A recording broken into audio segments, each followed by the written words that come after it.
violation of the NDA triggers damages in the amount of $10,000. And for a pro-worker guy, there is a very clear power imbalance. It favors Jimmy Dore. Which side are you on? Which side are you on? Jimmy Dore is an internet media personality. A lot of folks that are listening to us maybe don't know him because we're more in the, we're definitely more in the labor media space as opposed to the YouTube media space. But he's an internet media personality. He loves to posture as the most pro-worker, the most pro-Medicare for all, even though he endorsed a candidate for president who said Medicare for all is un-American. People don't really like to be reminded of that. But, the most this and the most that, right? He's the most. Well, even just from his commentary, in my opinion, there's all sorts of reason to doubt this. One being the thing that I just mentioned, right? He endorsed a candidate who says Medicare for all is anti-American. But another, we covered this last year when it happened, when he sided with Biden Democrats and Chicago Mayor Lori Lightfoot against the Chicago Teachers Union in their fight for a safe return to work program, saying that, teachers were fear-mongered by Fauci, right? And so, there's some reasons just from his commentary to be like, yeah, is this guy really the most pro-worker? Is that, an accurate summary of his views? Well, more reason has come out to doubt his pro-worker bona fides. And to discuss this, we've got the man who brought some of that to light, journalist Walker Bragman. Walker, thanks for talking to us this morning. Thanks for having me on. Yeah, glad to have you. So your piece is titled Jimmy Dore's, quote, very pro-employer, unquote, work contracts. So tell us what exactly is so pro-employer about them. Well, Dore's contracts have a really extensive non-disclosure section. Now, NDAs are common, in the entertainment industry and whatnot, but Dore's is 3 pages long and 9 parts, which is very extensive. Under this agreement, the contractor would not be able to discuss, say, verbal abuse that they experienced working with Dore. And that's a problem. Sometimes NDAs are as short as a paragraph or even a sentence. It's not, there's no hard and fast rule that it has to be this thorough. Now, the NDA comes with a liquidated damages clause. There's so $10,000 in liquidated damages per breach of the NDA, which is a lot of money for a contractor working on an internet show. So there's that. And then there's also conflicts under the contract go to arbitration. There's a forced arbitration clause. So as I'm sure your audience knows, arbitration is where parties take their dispute out of court and hand it over to an arbitrator. And that arbitrator, typically, they're seen as more favorable to the employer. Right. Workers tend to get lower rewards from arbitration. They're likely to win less frequently in arbitration, and arbitration is costly. Arbitrators have to be paid generally on a daily basis, so day-to-day basis. So it's expensive. And under Dore's agreement, the arbitrator, the costs of arbitration are split between Dore's company and the worker. So there are a lot of cost barriers here to airing out grievances or holding Dore accountable. And you mentioned in your piece that arbitration can sometimes be preferred by unions, and I think it's worth mentioning that arbitration in collective bargaining agreements is really pretty. The power the power balance is really pretty different than it is in a, the reason that unions sometimes prefer arbitration is because they feel like they have been able to select an arbitrator with the company that is going to be more fair. Whereas when just an employer says, you know, in an individual, not collectively bargained contract, saying this is the third party arbitrator that I've chosen, take it or leave it, right? It's totally different. Right. Totally different.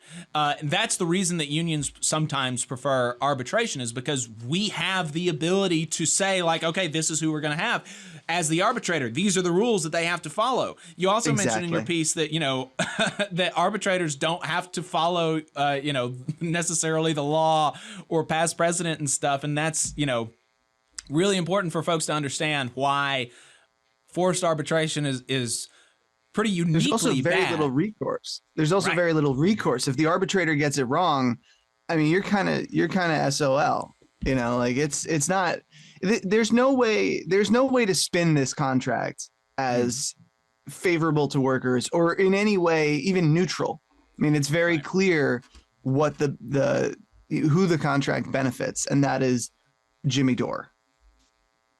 Right. Absolutely. And that is, you know,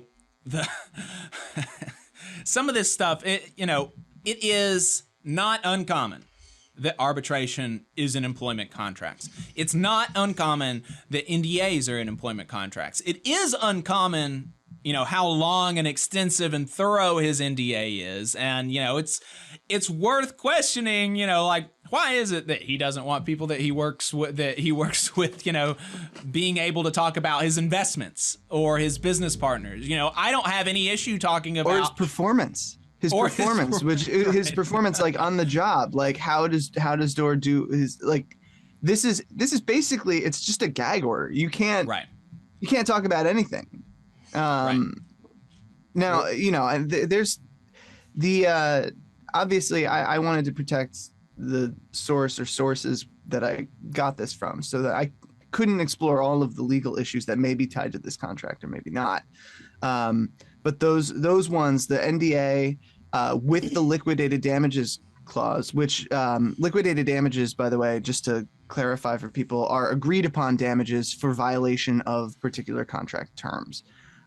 So in this case, any violation of the NDA, any of its provisions, triggers automatic damages in the amount of $10,000, which can really add up.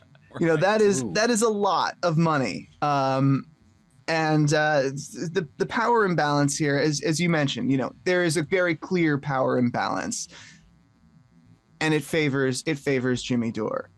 And for a pro-worker guy, I don't know. Ask maybe a stupid question here, but I just want to clarify: his staff is not unionized, correct? Do the employees have a union? I don't have the answer to that, but I don't believe so. Let me say I don't know for sure, but my understanding is that there is not a union. I could be wrong. And I think, well, the contract you just described is probably a good indicator that there's not. But this isn't even an employment contract. This is an independent contractor agreement. So this is like somebody that if you were somebody that was going to contribute in any way to Jimmy Dore's show in the summer of 2020, this might be what you received as your agreement. Interesting. And I think for me, you know, there's a difference in, you know, when we're talking about, you know, this or that, like celebrity or micro celebrity, like their personal behavior. You know, I think when we're talking about their relationship as an employer to their employees, that's pretty qualitatively different than whether or not they've got a big house. You know, people talk about his big house or Hassan's big house or Bernie's 3 houses. You know, that is not as important to me. You know, I think that if I were any of these people, I would probably not keep as much money as they have, right? But you know, maybe I would. I don't know what I would do in that situation. But how they treat their employees or business partners, people that they work with, that is, to me, much more, you know, telling of their much more telling of their priorities, much more revelatory of whether or not we ought to trust them, right? Because like, it's just a totally different thing. It's not, it's on a totally different level from whether or not you have money when we're talking about how you treat your employees. The fact that he does have that money, though, is relevant to the contract because Dore has more power in this situation than a contractor. Now that's not to say who knows. The contractor could be very well have very deep pockets, in which case this might work out more evenly. But typically, in my experience, people who do contract work for independent shows and media do not have very deep pockets. So the fact that Dore has that money, is able to buy a nice house, is able to like that is power imbalance. So I did include it, not because whatever, you have a big house, whatever, but in this situation you have more power than the person that you're dealing with. Certainly. And, it's relevant. It's relevant and worth noting for the story, but it's not like you wrote an article about Jimmy Dore has a big house. Right. Like I that doesn't really, when that news came out, I wasn't like, oh, Jimmy got, right. Like whatever. This is much more serious because this is how you treat people that work for you. Like, and so this, and what you were mentioning there about the power imbalance, that can take us into some of the response from like Dore's orbiters, because he's not responded to this himself, or is that right? That is correct. I gave Jimmy Dore multiple opportunities to go on record.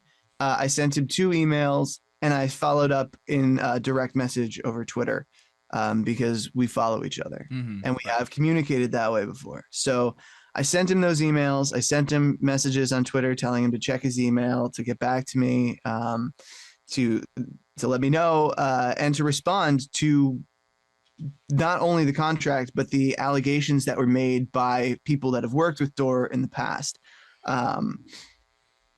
Namely Dan Evans, who was Dore's producer at TYT. So Dore didn't take me up on it. When the article came out, he didn't come after me. He went after Jordan Sheridan from Status Quo, and he said that his NDA was standard, and then attacked Jordan personally. And then Aaron Mate, who's a writer for Gray Zone, came after me.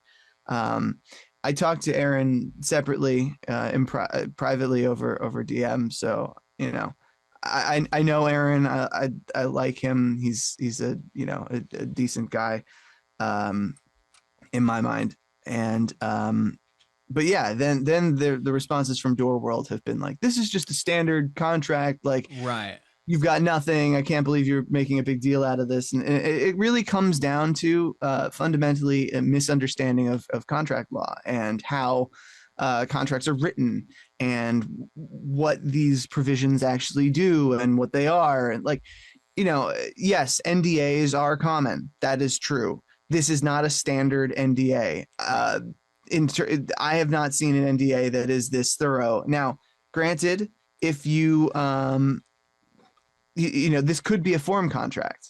So it could be that this is like a standard contract, but it's a very heavily employer favored standard contract. And it's worth noting that like Emma Vigeland on the Majority Report mentioned that they did not have these in the contracts from TYT. So like it's not even like, oh, he just took his contract with TYT and turned it into a contract for other people. It's like this is different than what he was used to as a TYT employee, which is pretty interesting. And the idea that like, oh, it's standard. One, like you mentioned, it's not, but also it's worth questioning whether quote unquote progressive people Right. should operate as standard bosses. Like I don't, standard Exactly. bosses suck. Like standard bosses are really bad, and Exactly. and so maybe we shouldn't act like them. But the craziest thing that I saw, I was reading through some of these, and you mentioned that Aaron Monte, one of his things was like, this is just standard, this is standard. And it's like, that's silly, but, okay, fine. There's a network of YouTuber people called the Revolutionary Blackout Network, and one of them, her name is Sabby Sabs, and she was covering this, and she just deployed straight up, like Cato Institute Koch brother boss shit in her defense of Jimmy Dore, which is like, why? I mean, why can't you just, if you're a fan of Jimmy Dore, some of the work that TYT does, I think is good and I think is important, and I think it's bullshit the way that they reacted to their union campaign. Like, why can't you just say that? I'm a fan of Jimmy Dore, but I think this is a bullshit contract. Like, why do you have to defend everything that he does because you're somehow aligned with him? It doesn't make sense to me. But Right. The thing that she said was, quote, if you had a problem, then don't take the job. They're acting like these people were forced to sign this contract and do the job. They weren't. And it's like, Yes, of course. holy crap, this is a person who calls herself a revolutionary, a socialist. As we know, in every setting, in every employment setting, there is the person taking the work has the power to just get up and walk away. Absolutely, Yeah. Absolutely. Of course, if you didn't want to pee in bottles, why'd you work at Amazon? Exactly. If you signed up for this. If this is exactly like every single worker who has ever organized in a workplace has heard this anti-union argument, yeah. bigotry. And this is coming from a revolutionary socialist. Yeah, the revolutionary case for arbitration and gag orders, like what? Yeah, and somehow the revolutionary case somehow it sounds exactly like what the National Restaurant Association is going to tell us. Of course, employees. but done in a revolutionary way. Right, of course. It's so ridiculous. It's just like, come on, if you're going to critique the story, like do the basic research, understand the issues involved. Like, come on. Like, This isn't hard. This is just basic. Arbitration is bad for workers. Generally speaking, you shouldn't have arbitration clauses. Now, that's not to say there are some, not every arbitration clause is as thorough as Dore's. Like, Dore has an arbitration clause, and he also specifies that you explicitly that the contractor gives up their right to a jury trial. Like, that's an added layer of protection for the employer. That's not in every arbitration clause. Now, granted, that's the effective arbitration. You give up the right to a jury trial, but without it being stated explicitly, I guess there's more room for workers in a legal. I don't know why they add it. I would assume that it gives more protection for the employer. Like, that's ridiculous. It's just, it spells out everything so explicitly. There's cost sharing. We're not we're not covering if you lose, attorney's fees are, you're going to be paying our attorney's fees as well. This is like really, really punitive. It's just so, I don't know. I mean, again, without being able to reveal anything about sources where I got this contract, like we can't explore all of the issues, but these are the big ones that stand out. Well, I've got to say, if Jacob came to me and wanted me to sign a contract like that to participate on this radio show, not only would I question my involvement here, I would question his leadership in his union, right? I might be making some calls behind the scenes, like, this guy, like, you really gonna elect this guy to something? Just saying, like, so I have no dog in this fight. I purposely try to avoid knowing who these people are. I don't know if I've ever watched more than 5 minutes of Jimmy Dore, and Jacob probably forced me to watch that. But I'm just speaking, as a worker who is on the left and who is a believer in unionism. That would be my response. And so to me, it's how is this any different than some of these like quote unquote progressive nonprofits we've seen busting their unions and imposing same kind of conditions on their workers. So yeah, it's, I get that it's kind of a niche topic, but there's a trend to this. There is a trend, and Jimmy Dore's not the only person who talks progressive out of one side of his mouth while acting very differently when it comes to his own employees or contractors. We can think of a lot of folks in corporate America. You got to live your values, right? Or to the extent that you can. Right. You especially with how you treat workers, you got to pay them well. You got to, not bind them to arbitration. not prevent them from speaking out against bad working conditions. Yeah, that's interesting. There's the huge focus on that because, like, dude, you talk on YouTube for a living. That's what you do. Is you just kind of like you talk shit on camera, and people go along with that. Like, are you really that scared that someone who has worked for you could also go out and just talk? That is suspicious to me. Well, and Adam, I don't know if you've read the piece, but Walker mentions that Jimmy Dore on his YouTube show has critiqued NDAs before. When it came out that Trump made people sign NDAs, he said this is very right-wingy. This is bad. Oh, isn't that interesting? Yeah, it's confidentiality for me, but not for thee. Right. Yeah, it really like. It's incredible to me to watch sort of Dore's orbit cope with this, and that's what they're doing.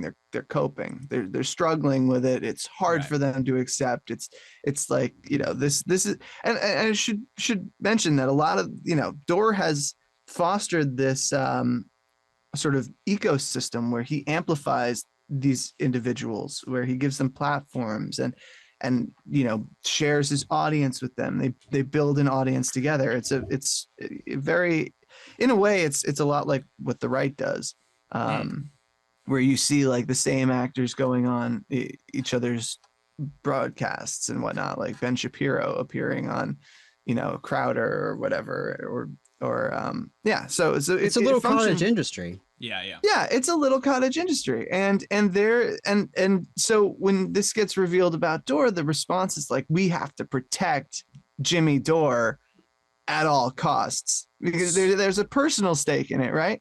But it's just, I never thought that I would see a day when leftists were defending arbitration and forcing workers to give up their right to a jury trial, or just saying if you don't like the conditions of the job, then don't take the job. Like that is to me that is so the most ridiculous. damning. Like she's so struggling to come up with a way to defend Jimmy Dore that she's just falling back on stuff that she heard on right-wing talk radio. Like that. Yeah. The people who call our show angry say stuff like that. We have had calls like that. If you don't like the job, then just work somewhere else. I mean, that's what I was reporting on the paper mill lockout in Alabama, and I was asking representatives in that area if they had supported the workers, and a Republican representative said, no, I'm on the side of management. If they don't like it, they can work somewhere else. That was verbatim what Republican Representative Debbie Wood told me about a work dispute in Alabama, and this is what a revolutionary socialist is saying. I mean, I don't know. It's crazy. It's crazy. Well, it's worth pointing out that there's a lot of overlap here between Dore world and the right on many issues these days. Like, when it take COVID, for example, you see the same conspiracy theories espoused on Jimmy Dore that you hear from like the Epoch Times or these radical like right wing folks. Like you hear the same stuff. And the same policy agenda pushed by Dore in relation to COVID that you hear from like the Great Barrington Declaration folks or the Brownstone Institute, which is this right-wing dark money group that emerged in 2021.